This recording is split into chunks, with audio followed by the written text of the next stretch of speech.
క్రీస్తు ప్రభువునందు మాకు అత్యంత ప్రియమైన మీ అందరికీ లైఫ్ చర్చ్ వైజాగ్ నుంచి మీకు శుభములు తెలియజేస్తూ ఏదైనా వాక్య ధ్యానంలోనికి మమ్మల్ని అందరినీ ప్రేమపూర్వకంగా ఆహ్వానిస్తూ ఉన్నాను.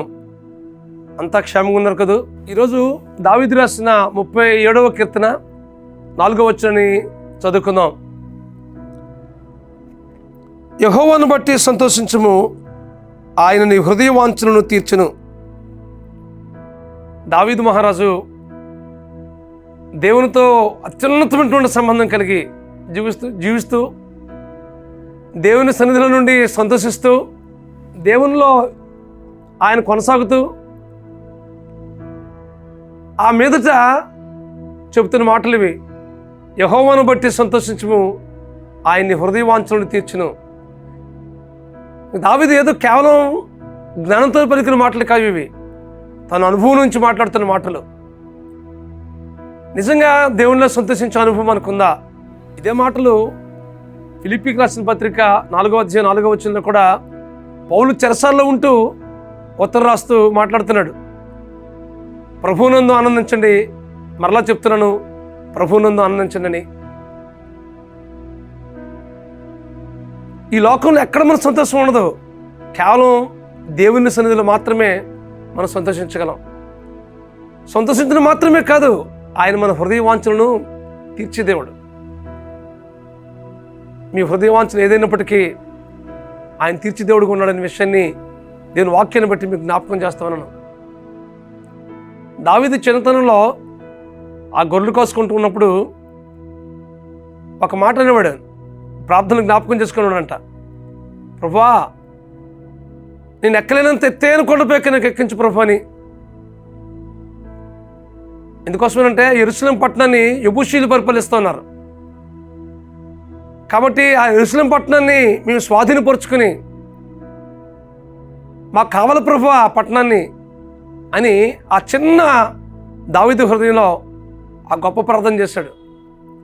ఆ ప్రార్థన ఒక దినాన్ని ఫలించింది. దావీదు యెరూషలేము పట్టణానికి రాజు అయ్యాడు కదా. ఆయన హృదయ వాంఛను తీర్చాడు దేవుడు. మీ జీవితాల్లో కూడా మీరు దేనికోసమైతే ప్రార్థన చేస్తున్నారో, మీ ప్రార్థన ఏదైతే భారం కలిగి దేవుని సన్నిధిలో కనిపెడుతున్నారో, నిరీక్షణతో ఎదురు చూస్తున్నారో, మీ హృదయ వాంఛను తీర్చబోతున్నాడు. ఈ విషయాన్ని మీరు గ్రహించవలసిందిగా ప్రభు పేరిట మీకు మనవి చేస్తా ఉన్నాను.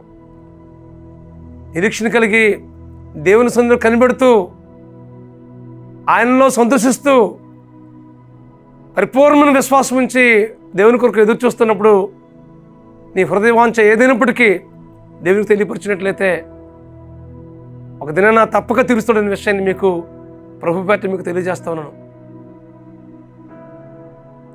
మన హృదయ వాంఛను తీర్చే దేవుడు మన దేవుడు. నీ కోరికను సిద్ధింపజేసి నీ ఆలోచన యావత్తు సఫలపరుస్తానని వాగ్దానం చేశాడు కదా. మన హృదయ వాంఛను తీర్చే దేవుడు మన దేవుడు. భవిష్యత్తులో ఎలా ఉండబోతున్నామో, మన బిడ్డల పట్ల ఎలాంటి ఆలోచన కలిగి ఉన్నామో, అలాగే మన పరిస్థితులు ఎలాగ మార్చాలని మీరు ఆశపడుతున్నారో వాటన్నింటినీ మార్చే దేవుడు మన దేవుడు.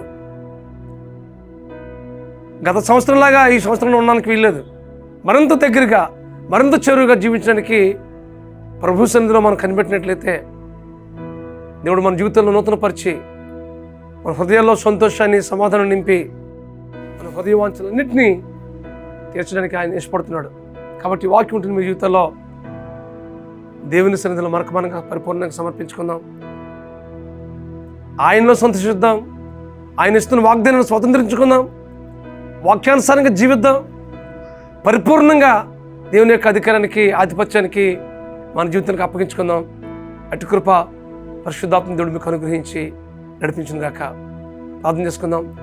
బ్రహ్మస్వరూపుడా, మహాకృపగల మా తండ్రి, దావీదు హృదయ వాంఛను తీర్చిన దేవుడు ప్రభువా, మా హృదయ వాంఛలు కూడా తీర్చే దేవుడుగా ఉన్నావు ప్రభువా. అందరిని బట్టి మీకు స్తోత్రాలు. మీలో మేము సంతోషించి ఆనందించగలిగే జీవితాలు మాకు అనుగ్రహించమని ప్రార్థిస్తున్నాం ప్రభువా. ఈ లోకంలో మాకు సంతోషం లేదు కానీ ప్రభువా, మీ సన్నిధిలో మాత్రమే మేము సంతోషించగలం ప్రభువా.